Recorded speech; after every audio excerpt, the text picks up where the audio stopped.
Former Pope Benedict has died at the Mater Ecclesiae monastery in the Vatican. Spokesperson for the Vatican said Pope Emeritus Benedict XVI passed away today at 9:34 a.m. local time. According to the Vatican, his body will lie in state from Monday in St. Peter's Basilica. The Vatican has elaborated on the rituals which will take place. But it is not clear at the moment what kind of rituals are going to be followed for a former pope. The bells rang out across the Vatican after the death of the former pope. Bells also rang out at the Munich Cathedral. Earlier, Pope Francis asked for prayers for former Pope Benedict, saying he was very sick. Pope Francis made the appeal at the end of his general audience, giving no further details about the former Pope's health. In 2013, Pope Emeritus Benedict became the first Pope in 600 years to resign. He had been living in the Vatican since then. World leaders have offered their tributes to the late Pope. British Prime Minister Rishi Sunak has said in a tweet, Pope Benedict was a great theologian, and his UK visit in 2010 was a historic moment for both Catholics and non-Catholics throughout the United Kingdom. French President Emmanuel Macron and Italian Prime Minister Meloni also tweeted their condolences. Some conservatives in the church have looked to the former pope as their standard bearer. As the Vatican's enforcer of doctrinal purity, he even earned the nickname God's Rottweiler because of his conservative views, clashing with homosexuals, feminists and even rock musicians. And some ultra-traditionalists even refused to acknowledge Pope Francis as a legitimate pontiff. Meanwhile, Pope Francis has often received criticism for his more welcoming approach to members of the LGBTQ community, to Catholics who divorced and remarried outside the church. According to critics, he did not acknowledge the seriousness of child abuse allegations and allowed the cases to fade unattended for years. That's some of the criticism that has been levelled in the past against Pope Benedict.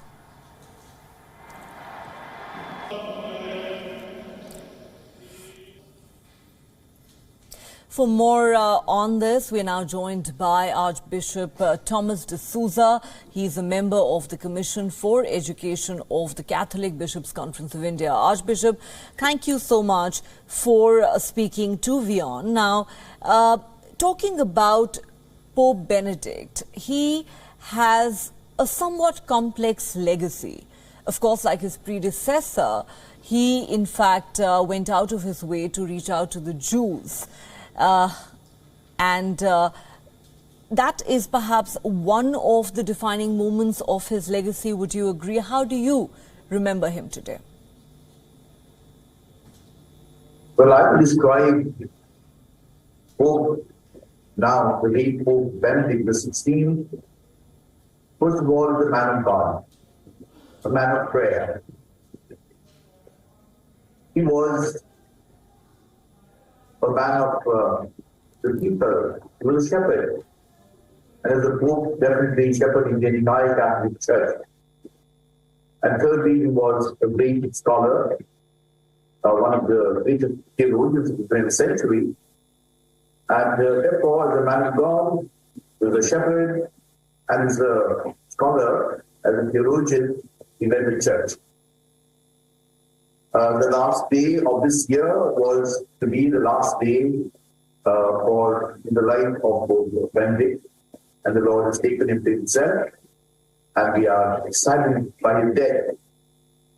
But we know that that's inevitable, and therefore what the Holy Father, Pope Benedict, has done for the Church, especially as a Catholic identity that we try to focus on, and the teaching, etc., will always remain as his legacy in the Church, and he loved the Church. He loved the Church.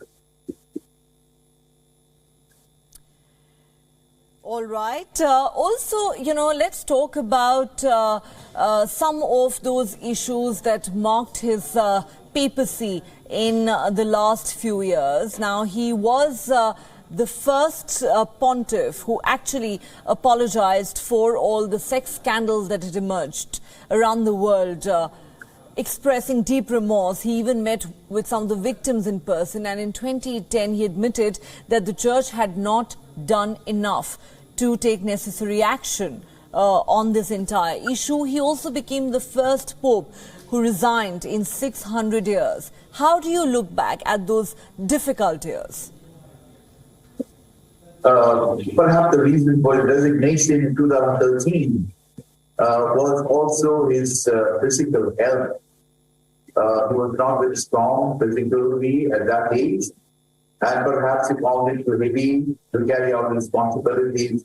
But what I admire in him is the humility to accept that and then say, yes, I resign.